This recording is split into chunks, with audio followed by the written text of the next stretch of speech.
ఈ వీడియో కొంతమంది ఆడవాళ్ళకి మాత్రమే, అది కూడా పెళ్ళైన ఆడవాళ్ళకి మాత్రమే. ఎవరైతే ఇంట్లోనే కూర్చొని మాకు బోరింగ్గా ఉంది, ఏదో ఒక పని చేసి మేము డబ్బు సంపాదించాలి, మా కుటుంబానికి మేము కూడా కొద్ది గొప్ప సహాయపడాలి అనుకుంటున్నారు, వాళ్ళకి మాత్రమే చెప్తాను. మీరు చేయగలిగితే, మీకు ధైర్యం ఉంటే యూట్యూబ్లో వీడియోస్ చేయండి. వీడియోస్ అంటే ఏది పడితే అది చేయబాకండి, మళ్ళీ బ్యాడ్ కామెంట్స్ వస్తాయి.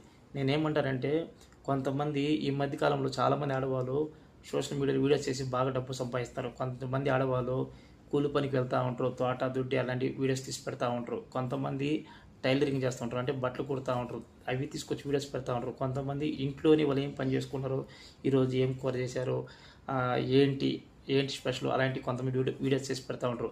ఖాళీగా ఉండకుండా ఏదో ఒకటి తీసుకొచ్చి పెడతా ఉంటారు. దానివల్ల కొద్దిగా గొప్ప వాళ్ళకి పేరు వస్తుంది, 10 రూపాయలు డబ్బులు వస్తూ ఉండి, ఇంకా డబ్బులు వచ్చినప్పుడు కొద్దిగా గొప్ప గుర్తింపు కూడా వస్తుంది. గుర్తింపు వచ్చినప్పుడు మీకు ఏదైనా అవకాశాలు కలిగితే సోషల్ మీడియాలో, అంటే సీరియల్స్లో కావచ్చు, లేకుంటే ఏదైనా సినిమాలో కావచ్చు, లేదంటే ఏదైనా బిగ్ బాస్ షోలో కావచ్చు, అలాంటి వాటిలో అవకాశాలు కూడా రావచ్చు.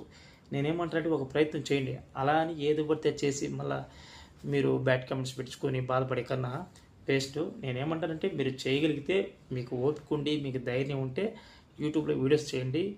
మీకు సంపాదనతో పాటు ఒక గుర్తింపు కూడా వస్తుంది. అలానే ఏ వీడియోస్ ఉంటే ఆ వీడియోస్ చేయకుండా మంచి వీడియోస్, జనాల చేత మంచి అనిపించుకునే వీడియోస్ చేసి ఏదైనా ట్రై చేయండి. అది కొంతమందికి మాత్రమే చెప్తున్నాను. ఎవరైతే బోరింగ్గా ఫీల్ అవుతున్నారో వాళ్ళకి మాత్రమే చెప్తున్నా.